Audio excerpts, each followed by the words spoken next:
It was December of 1946. The manager of a small bar in Madera was gunned down while making Christmas cookies. 10 months later, a lacrosse doctor was killed not far from the bar. Some clues indicate the crimes could be connected. Here's the story. It was December 18th, 1946. The headlines told the story of the day before, of a woman who was gunned down in a bar. The bar was Webb's Bar in Madera. The woman was 35-year-old Bessie Moore. Moore was the day manager at the bar and lived in a room upstairs. The killing soon became known as the Christmas cookie murder because Bessie Moore was making Christmas cookies when she died. It happened about 1:30 that afternoon. Bessie Moore was in her room. She was making the cookie dough. She was taking it next door to bake. As she descended the stairs with the cookie dough in her arms, someone opened fire with a .32 caliber revolver.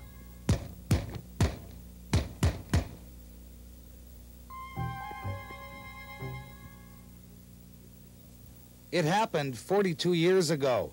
Webb's Bar is now the Coach House, and the murder of Bessie Moore remains unsolved. The bar has been remodeled since 1946. The new owner, Jerry Viner, did the job when he bought the place 10 years ago.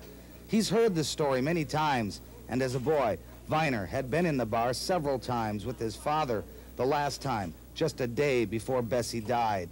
Now, Jerry, this is the inside of the bar, the old Webb's Bar.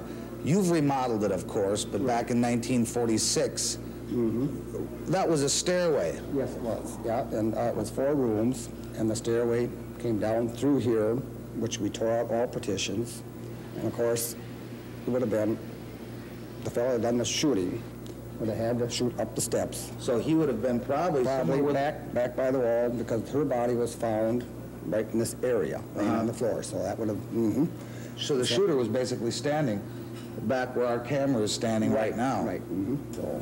What was going on in the bar at that time? Who were the clientele? There was, again, doctors came up here, lawyers, insurance men. It was a lot of professional people that came up here. And they come up so they get out of the way. They'd be out of the way, a place they could have a good time at. Without getting into trouble? Without getting in any trouble, right. And so that would have been about it, I guess. It's like I said, she was just a nice person. She made her rounds and stuff, but she knew her place, and she kept her place.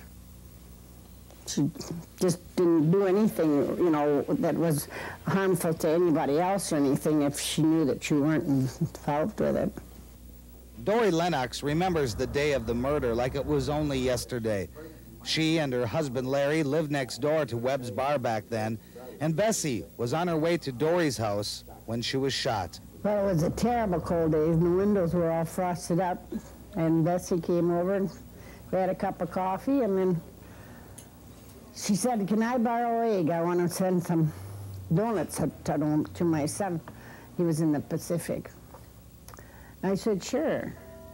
So then I went back to the sewing machine, and I was baking bread. I got up to take the bread out of the oven, and I saw the police car over there. So I thought she'd got burnt from the donut grease and stuff, you know. I ran over there and left the kids and everything. And there she laid. And she had to come down those stairs, and as she came down, he must start shooting at her because there was cookies all down the, cut cookies, you know, cookie dough all down the steps where she'd spilt that tray. There was, I think there was even a bullet hole up there where one of them missed her. An autopsy showed that Bessie was 5 months pregnant when she died. Police first suspected the man who found her body. His name was Babe Ratzlaff, and police suspected him because his wife was institutionalized and considered an invalid. Ratzlaff was eventually cleared of the crime, but not until he was questioned extensively. Yeah. Well, this Babe Ratzlaff, he's died now. He was the one that was in there and found her. He took in the peanuts and stuff. They hounded that poor guy until I think they put him in his grave. They'd get him out of bed at 4 o'clock in the morning and question him because he found her then, and his wife was an invalid, and so they presumed that that was why he would be involved. because Bessie was pregnant. Yeah, if that's what they told me, I don't still believe it. But Bessie's murder was never solved, but the most common theory at the time is that she was killed by 2 juveniles during a holdup, but no one was ever charged. 10 months later, a prominent lacrosse doctor was found shot to death along Highway 16 near the Monaghan Overpass. It was only a few miles from Webb's Bar. The doctor's name was James Mcloone. His body was found lying on the side of the road. He had been shot 4 times at close range. The doctor's car was missing, but it was eventually found, and within a year, a man was arrested and tried for the doctor's murder. But a jury found him not guilty, and the man was set free. So now there are 2 unresolved homicides in La Crosse County in less than a year, and looking back, there are some similarities between the 2 crimes. Our sources have said that Doc Mcloone would occasionally frequent Webb's Bar. Bessie Moore worked there. Mcloone was a doctor.